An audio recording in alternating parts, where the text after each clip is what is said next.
Hello everyone. Every comedian is a repackaged version of the ones that came before them. Mitch Hedberg was a repackaged version of Stephen Wright. Louis C.K. was a repackaged version of George Carlin. Eddie Murphy was a repackaged version of Richard Pryor. So on and so forth. The comedian that I'll be talking about is no different. He is Chris Rock, who is a repackaged version of Eddie Murphy for the 90s. Chris Rock is an American comedian, actor, and filmmaker. He was born on February 7th, 1965, in Andrews, South Carolina, U.S. His full name is Christopher Julius Rock. His influences are Richard Pryor, George Carlin, Eddie Murphy, Bill Cosby, Dick Gregory, Redd Foxx, Flip Wilson, Pigmeat Markham, Steve Martin, Woody Allen, Bill Maher, Sam Kinison, Mort Sahl, Rodney Dangerfield, and the performing stylings of his paternal grandfather, Alan Rock. His comedy style consists of observational humor, satire, dark humor, racial humor, insult humor, sarcasm, and sketch comedy. He often talks about American politics, Black American culture, race relations, racism, current events, pop culture, marriage, and human sexuality within his comedy. Rock started stand-up comedy in 1984 in New York City. He would eventually start working as a stand-up comedian at Catch a Rising Star within the same year. Rock would eventually befriend and be mentored by Eddie Murphy after the latter saw him perform one night around this time. In 1987, Murphy would give Rock his first movie role in Beverly Hills Cop 2.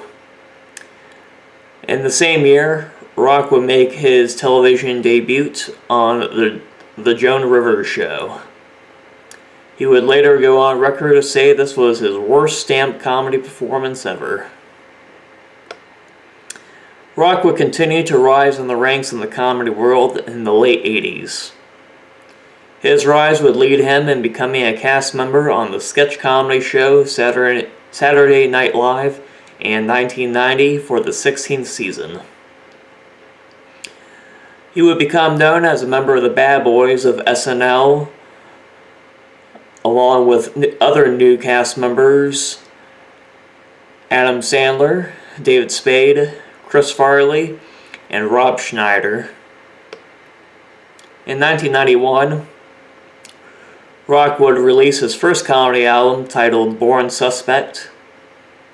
In 1993, Rock would be fired from SNL despite the fact that he was already planning on leaving the show after the 18th season was done with. In the fall of that year, he would become a special guest star on the acclaimed sketch comedy show In Living Color. He appeared in only 6 episodes before the show got canceled after a month that he arrived. In 1994, Rock would headline his first HBO comedy special for HBO's comedy half-hour series, and his special was the very first episode of that series. In 1996, Rock would release his career-defining second comedy special titled Bring the Pain that launched him to comedy superstardom. Due to the massive success that was Bring the Pain, HBO gave Rock his own show called The Chris Rock Show.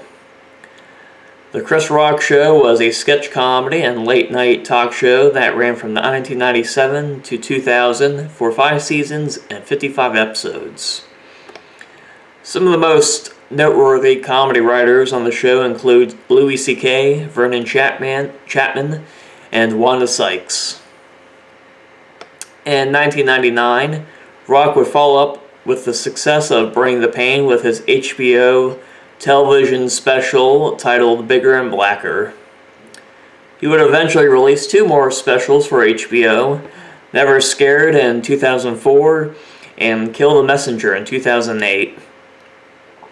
During the 2000s, he would create his own sitcom that was loosely based on his life as a teenager called Everybody Hates Chris.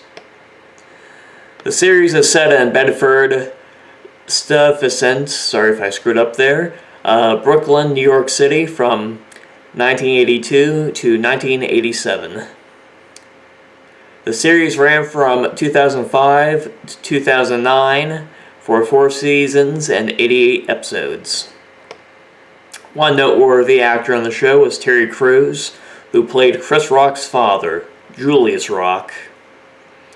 It has been well received by both critics and audiences. In 2018, after 10 years of not releasing any new comedy specials, Rock would release the first of a 2 comedy special deal with Netflix titled Tambourine. The special has received critical acclaim by critics. In 2023, Rock would release his last comedy special for Netflix titled Selective Outrage.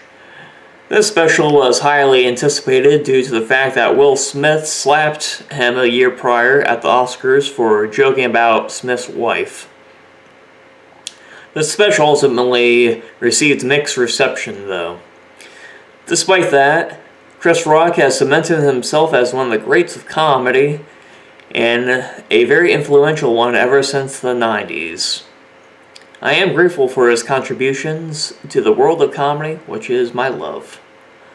Well, that's all I have to say about Chris Rock. Everyone, if you like this video and want more like it, then subscribe to my channel, like and share this video. I'm Vaughn Wesley, and have a good one. Goodbye.